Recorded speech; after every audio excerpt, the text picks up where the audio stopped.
In this 3-minute introduction, I'm going to answer 4 frequently asked questions about JavaScript. What is JavaScript? What can you do with it? Where does JavaScript code run?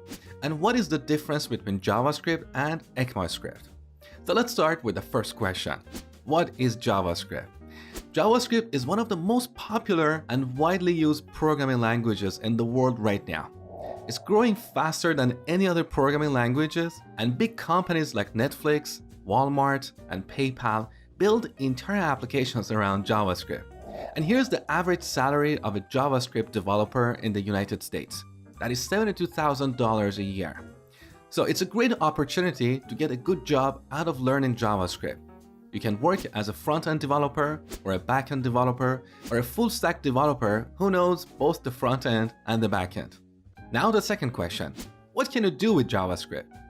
For a long time, JavaScript was only used in browsers to build interactive web pages. Some developers refer to JavaScript as a toy language, but those days are gone because of huge community support and investments by large companies like Facebook and Google. These days, you can build full-blown web or mobile apps, as well as real-time networking applications like chats and video streaming services, command line tools, or even games. Here's an example.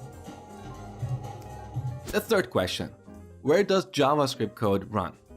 JavaScript was originally designed to run only in browsers. So every browser has what we call a JavaScript engine that can execute JavaScript code. For example, the JavaScript engines in Firefox and Chrome are SpiderMonkey and V8.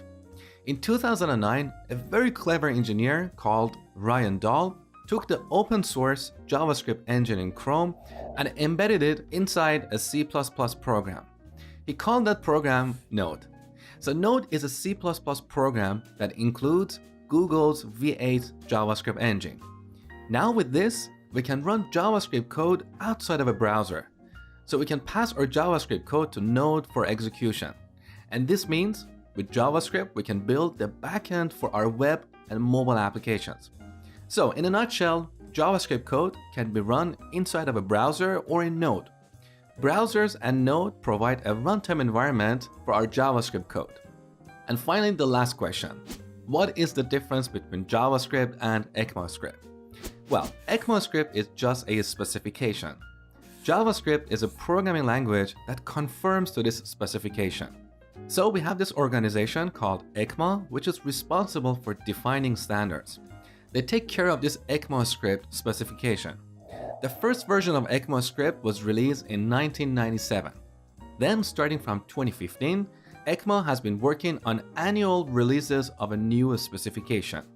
So in 2015, they released ECMAScript 2015, which is also called ECMAScript version 6 or ES6 for short. This specification defined many new features for JavaScript. Alright, enough theory, let's see JavaScript in action.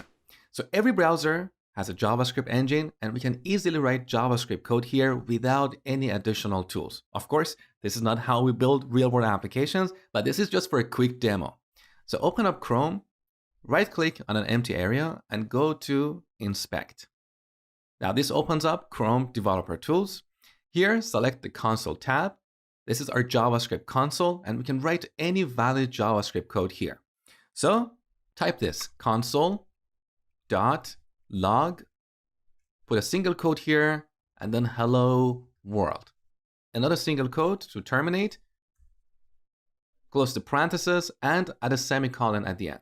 Now, as you go through the course, you're going to understand exactly what all this means. For now, don't worry about it.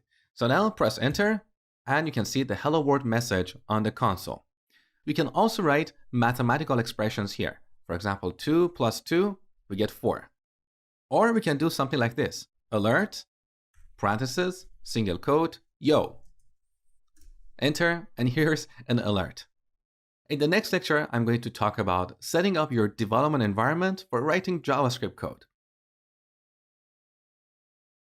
Well, hello, it's Mosh here. Thank you for watching my JavaScript tutorial. I just wanted to quickly let you know that this tutorial is part of my complete JavaScript course, where you can learn about all the essential concepts in JavaScript. The course is packed with lots of exercises and solutions, and by the end of watching the course, you will also receive a certificate of completion.